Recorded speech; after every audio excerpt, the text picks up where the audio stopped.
Christians, how are you doing this evening on this Saturday night? I hope your weekend is going well, and I hope you plan to have a good weekend, and I hope you have a good Lord's Day planned for tomorrow.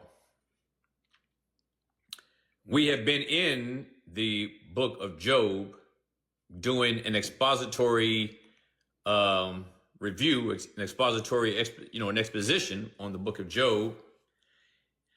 But seeing as how big and how large of a book that is, sometimes we need to break up the routine a little bit to keep our minds refreshed in other things. Tonight, I will not be talking about Job. Tonight, I'm going to initiate a discussion on a controversial issue for much of Christendom. And this issue that is controversial, which for the life of me, I do not understand why it is so. It is regarding the doctrine of predestination. The doctrine of predestination is what we're going to be talking about tonight. Now, there are many things that plague modern day Christendom. And at every era in church history, since Christ's ascension, the church has been fraught with dealing with many heretical teachings that threaten the Christian way of life and our doctrine of faith. There are many things that challenge what we believe, and it is our responsibility to refute and deal with these errors. So, that being said, we're going to talk about the doctrine of predestination, a doctrine that I absolutely love and adore. The doctrine of predestination was furnished us by God to be a solemn ground for assurance in our faith, knowing that God has predestined us to salvation. And he has. And I intend to make it very clear. And no matter how clear my attempt may be, no matter how articulate I might be at explaining this, Lord willing, we're still going to deal with an abundance of folks who will reject it nonetheless because of pride. And I really don't understand why it would be that way when it is such a doctrine that should bring much comfort to a soul who struggles with assurance of faith. Now, I'm going to take my text to begin from Romans chapter 8. A lot of our non-denominational friends and Arminian friends, Catholic friends, they don't like being in this particular book, let alone dealing with these particular verses. And if you ask 10 of them what this verse means, they will give you 10 different answers as to what it means. But let me read these two verses. In Romans 8, verse 28, it begins by saying, Paul says, we know that all things work together for good to them that love God, to them who are called according to his purpose. Verse 29. For whom he did foreknow, he also did predestinate to be conformed to the image of his Son, that he might be the firstborn among many brethren. Let me go ahead and read verse 30, if you don't mind. Moreover, whom he did predestinate, them he also called. And whom he called, them he also justified. And whom he justified, them he also glorified. Now, we see in this chain, as it has been called by many theologians and Christians in time past, there's this chain that talks about the order in which God deals with the believer. And in verse 29, we read that for whom he did foreknow, them he did predestine to be conformed to the image of his Son. And those whom he predestinated, them he called. And those whom he called, he justified. And those whom he justified, he glorified.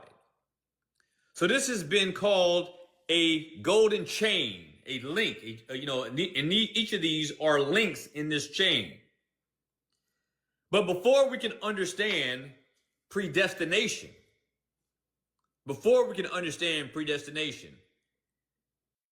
we have to understand what it means for God to foreknow, or to speak of him as having to speak about those whom he foreknew.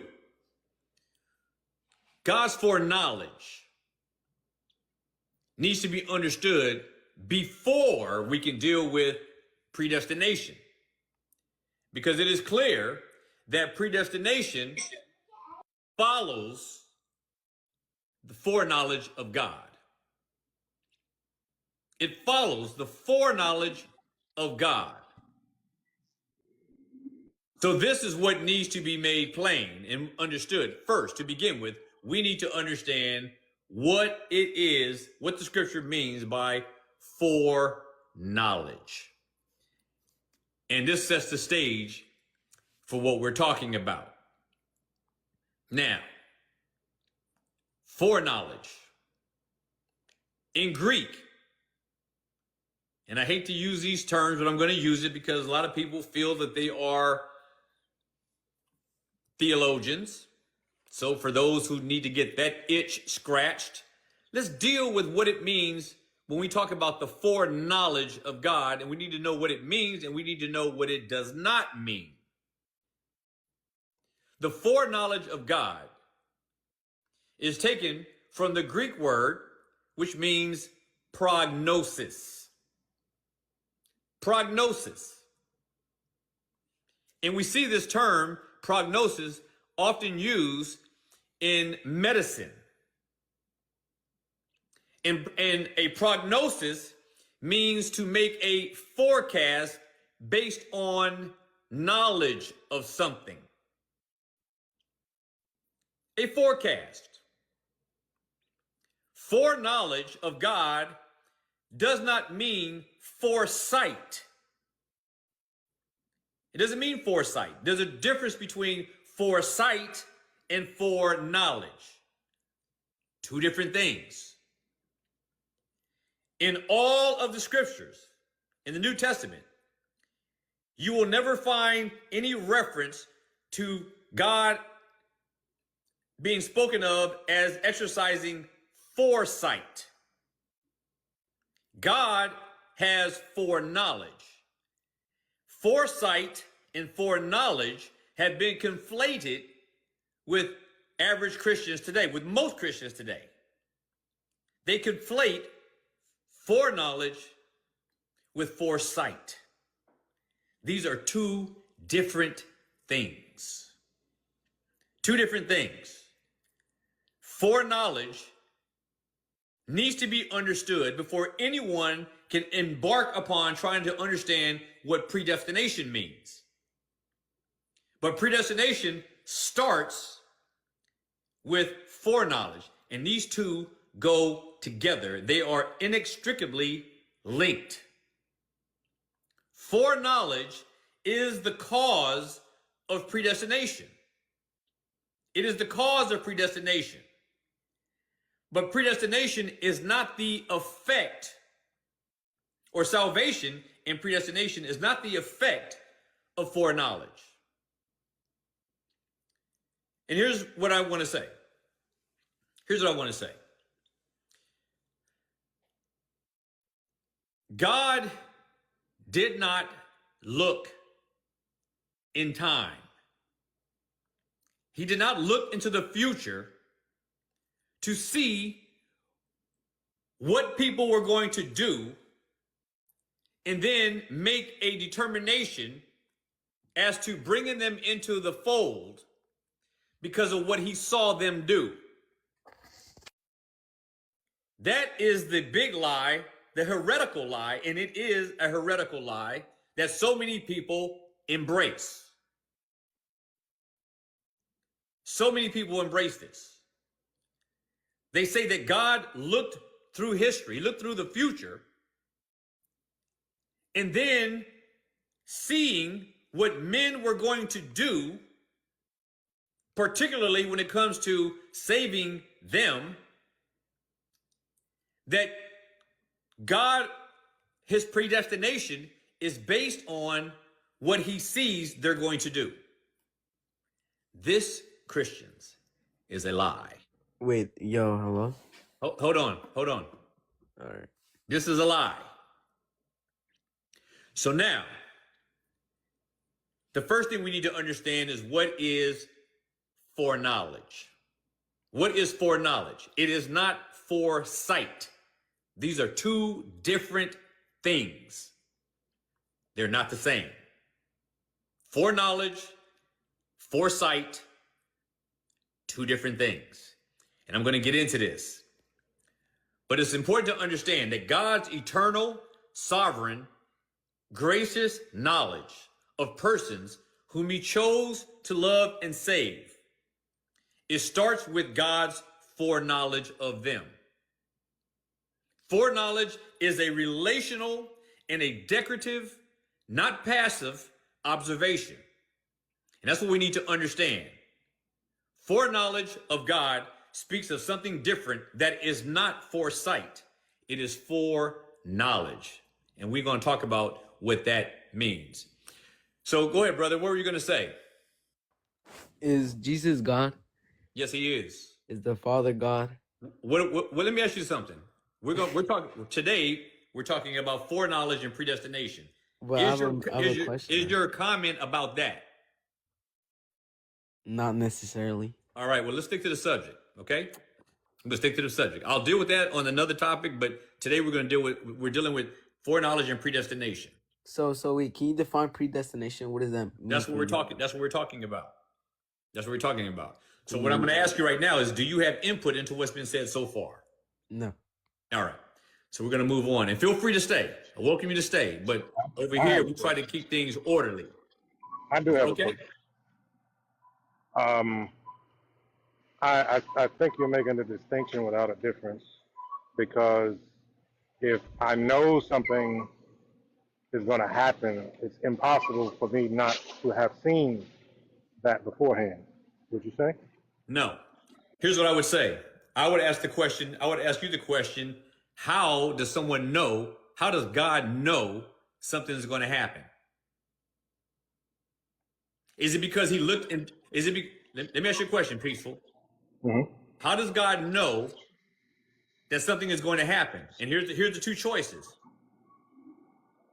He either knows because he's just a fortune teller or a prognosticator, or he knows what's going to happen because he decreed what's going to happen.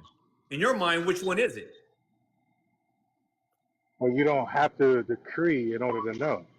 You absolutely have to. No, I can know the sun's going to come up tomorrow and not having decreed it. But you don't know the sun's coming up tomorrow. Do you know that? Do you know that today? That's true. I see your point, but let's say, for instance, if I recorded a football game and I know who's going to win, Yeah, that doesn't. I heard those I heard those arguments. But let me ask you a Well, I mean, question. that's a good argument.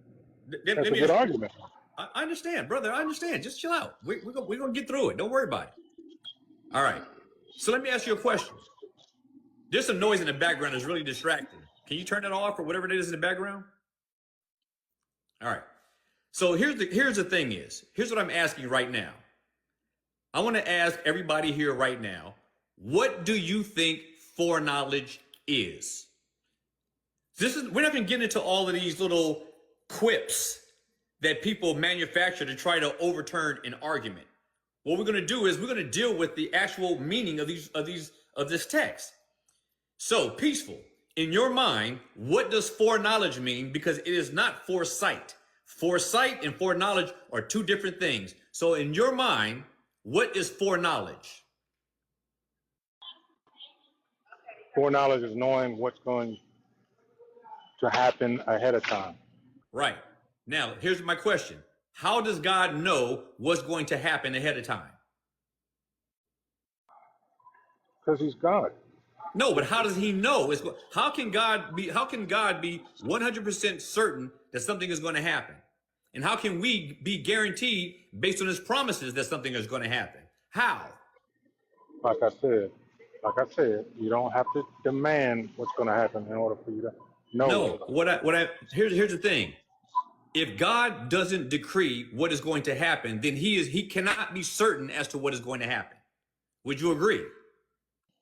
Absolutely not. He's God. He knows everything. But how does he know, brother? How does he know? He can't be all-knowing if he doesn't know what's going to happen. I'm not saying he's not all-knowing. I'm asking you, why is he all-knowing? Why does he know that all things are going to happen? I understand you have a religious bent on this issue. I get that. But I'm trying to get you to think. So what I'm asking you is, how does he know? My answer's the same. Okay. The same way he can speak human. All right. So God has nothing to do with what happens in the future. He is all powerful. That means he's powerful enough to know what's going to happen. But brother, peaceful. Here's what I'm trying to understand. I'm going to stick with you for a second here, and I'm going to move on because I don't think I'm going to get further with you on this one. So what I'm asking you is this. God knows everything that's going to happen. Now, he either knows because he determined what's going to happen, or he knows because he just has some kind of wisdom and he just knows and he just sees in the future what's going to happen. So does he just look into the future, or does he have control of the future? No, I see what you're saying, but I would ask you to answer your question. I would ask you this: is God capable, being all powerful? Is he capable of knowing the future without controlling it? No. Use So your he's common not sense. How could he be? How could he be? That means he's not all powerful. No, what you're saying means that he's not all powerful. If God is not the one who is sovereignly controlling his own providence, if he's not the one controlling providence, he can't be sure what's going to happen. Tell me how he can be sure apart from him doing it himself. My answer's the same, brother. He's capable of doing all things. We're not talking about we're not talking about what he's capable of doing. We're talking about what he is doing. In everything that happens in his life, does he order it or not? Just a simple question. He either orders all things or he doesn't. No, he doesn't order. He allows a lot of things. He doesn't order. How can he? Then let me ask you a question. Let me ask you a question then. How does he allow it? How does he allow it? Yeah. Just stand back and let it happen. So God stands back and lets things happen. So then what guarantee? So then what guarantee do you have that your salvation is secure? The same amount that I have of knowing that God has predestined me to go to heaven or hell. He predestined you? What are you talking about? Listen, if he brother, listen to me what I'm saying. Listen to what you're saying here. You're saying God predestined you to what? To salvation? right? Peaceful. Yes, and not in the sense you mean. Yes, not in the sense that you mean, though. Tell me what sense predestination of your salvation means. God, you said God predestined your salvation. What does that mean? That means through foreknowledge, No, because you said he foreknowledge doesn't. that I will. You said foreknowledge doesn't do anything. That's not what I didn't say. It didn't do anything. That's I exactly just what you said. said. I said that he knows ahead of time. But knowing doesn't do anything. I Knowing didn't say it did. what does knowing actually do? Well, it gives you inside information of what Insight, a person insight, will receive and will not. brother. Insight. Peaceful. Listen to me for a second, brother. Listen to me for a second. You said that foreknowledge is insight. Foreknowledge, Yes, first I of believe all, it's the same thing. no, but it's not. Let's stop this for a second because it's not going to go anywhere. Let me just go down through my notes here because I don't think I'm gonna make this. I don't think this is going to land with you, not tonight anyway. But we'll try to work it. We'll try to work through it. But it's interesting No, to me that you. What's that? just to be fair, I know all about Calvinism. I despise it. I'm I not never for said it. anything. Did I say one word about Calvinism? Okay. I just want to point out that this isn't Calvinism. This was taught from the early church until now. It's not Calvinism. He's right, Paz. He's right. I mean, you're right, Paz. Brother Peaceful. Did I mention Calvinism once? No, but it's a tenet of Calvinism. I don't care what you say. It's a tentative. I'm asking you, did I mention anything about Calvinism? No, sir, you did not. All right. Now, let me read this verse to you. Okay? Let me read a verse to you. Okay. It says here in Romans 8, for whom he did foreknow, he did predestinate to be conformed to the image of his son, that he might be the firstborn among many brethren. So, who said this? Paul or Calvin? Paul. All right. Verse 30. Moreover, whom he did predestinate, them he called, whom he called, he justified, them he justified, or those he justified, he also glorified. Who said that? Calvin or Paul? Paul. All right. So we're not talking about Calvin. Nobody brought up Calvin. You did. Okay. And you brought up Calvin because you believe that this whole idea of predestination, which is clear in these passages, means something different than what it actually says. Now, you said that you are saved because you were predestined by God. Is that what you said? Did I misunderstand? Correct. Yes, not in the same sense, but yes. No. Well, then tell me, brother. Let me ask you a question because I want to get around to everybody too. What does predestinate mean to you? He destined me to go to heaven. No, that's not what predestined means. That's not what it means, predestined. It means predestined it's a word. What does it mean? To predestinate. Yes. What does predestination mean, brother? This is what I'm asking you. What does it mean? He destines me ahead of time. Your destination was prepared, prepared before it actually happened. Am I right or am I wrong? You're right, but not in the sense that you're talking about. Hold on. Just hold me out. You talking about in the sense of what? What is it? What is the sense that it makes? Because your form of predestination. You don't know what my form is. I'm asking you. I haven't even said it yet. I know very well what your form is. No, you don't know. Okay. I'm asking you, Sure brother. I do. I'm asking you. Mm-hmm. Tell me what predestination means. Tell us all. I just told you to destine ahead of time. All right. So your salvation was predetermined by God. Not in the sense that you mean. That's not what I'm, brother, peaceful. I'm just asking you. Tell me what it means. I just told you. You didn't. Can you say it clearly? Just say, I believe that God looks down the corridor of time, sees who will believe, and that's how he predestinates. Okay, so I'll explain it the way I believe it. All right. But I'm pretty sure I'm probably going to get cut off and yelled at. I'm not going to cut you off or yell at you. I'm not going to do that. I'm just want you to be consistent. That's all. I am. All right. Okay, so he predestined us ahead of time, but it is inclusive of my response to his call. He does not. He does not captivate my will or urge me to do something that I wasn't incapable of refusing. That's what I mean.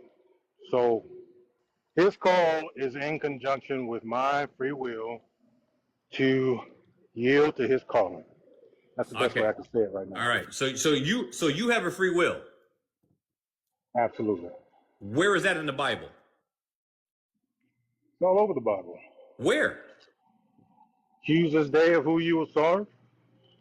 Choosing has nothing to do with your will. Choice is a will. Yeah, but your will is based on your nature. So you came to Christ, right? Mm-hmm. You're a Christian. You came to Christ, right? Yes, sir. All right. So when you came to Christ, were you already regenerated, or did your regeneration come after you believed? Scripture says in Colossians that faith comes before regeneration. Faith comes before regeneration. Yes, sir. All right. No, it's Hold also- on. Hold on 1 second. So the faith that you have, did it originate with you, or was it given to you as a gift? It comes with me. That's the big difference that we have. No, brother, I'm just asking you a question. I'm just I asking a told you. question. I just told you.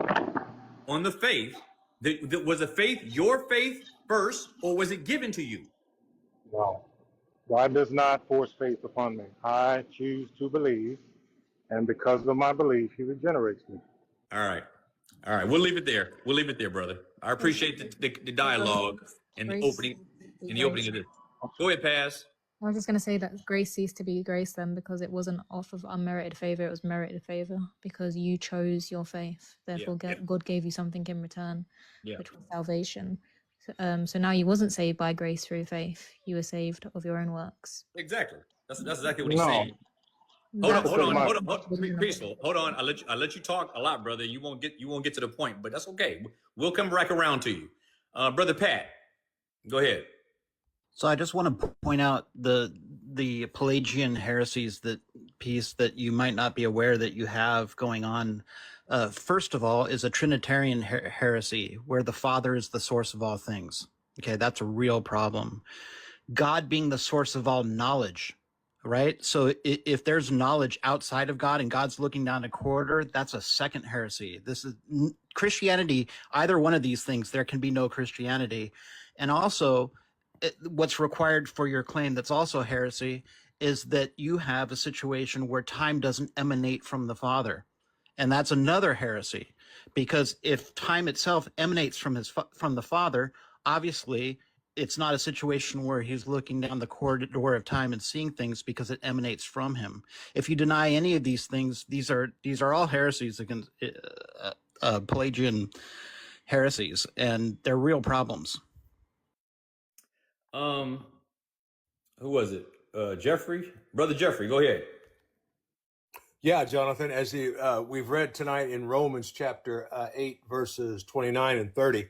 Jonathan, I think the message here one message that we can take from this is the fact that with our God, Jonathan, there is no random element. With God, there is no random element. He has predestined everything in our life for a place and a time as we move through time. He knows our life from beginning, knows where we are right now. You being the provocateur and persuader, and to the future. He knows all of that. He sees it. He moves with us through that. He has predestined everything for our life. We can be assured in him, through him, he's going to do everything that is best for us and glorifies him. Right.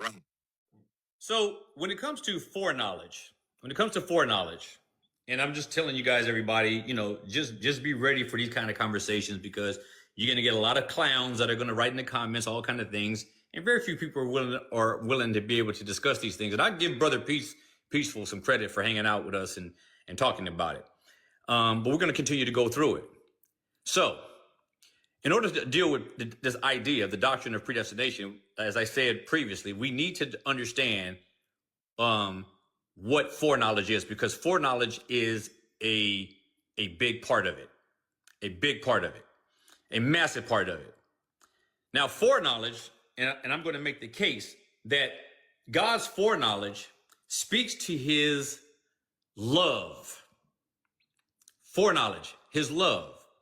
But not just his love, but his love of you before the creation of the world. Hence, foreknowledge, loved before. This is what the word means. It means his affection has been set upon you. His love has been set upon you. You were chosen in him before the foundation of the world. Hence, foreknowledge. Foreknowledge.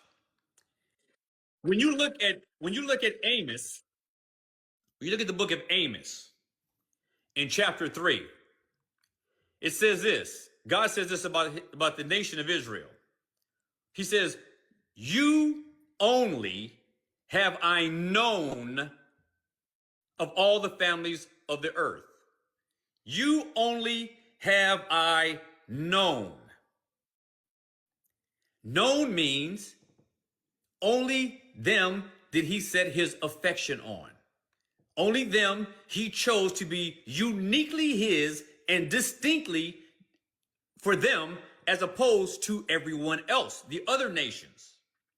God set his affections upon them. He chose them. And this was done before they knew it. Foreknowledge, foreloved. That's what it means. God is obviously aware of all nations.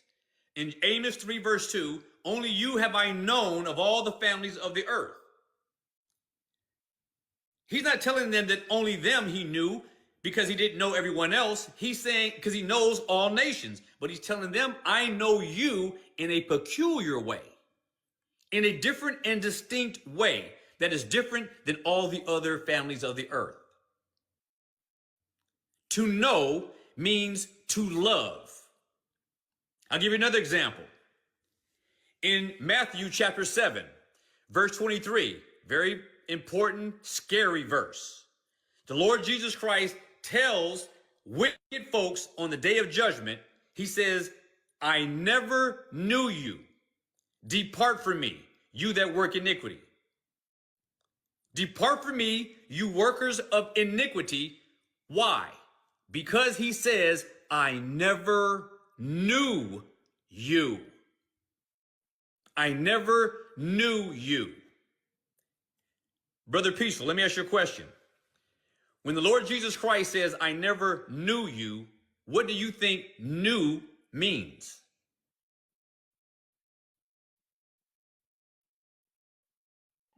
I'm sorry, go ahead. Ask that again. If you just said, I never knew you, what does never knew mean? Yeah. What does it mean what does it mean when he says, I never knew you? I believe that means he was never in this covenant, or either that or he doesn't, all of his early works are forgotten. All right. I'll move on. All right. He says, I never knew you. We know that the scripture makes it very plain that Jesus Christ knows all men. How do we know that he knows all men? I'm Because sorry, did you hear my answer? I'm sorry, man. Pardon me? Did I come through? I was trying to answer. Did I come through? I heard you. Yeah, I heard you. Yeah, you did. Oh, okay. You did. Okay, I'm sorry. You did. So Jesus says to the wicked on the day of judgment, depart from me, I never knew you. Now we know that he knows every man. He created every man. So what does it mean when he says, I never knew you? We know he's not talking about he's not aware of them. We know he's not talking about he didn't create them. We know he's not talking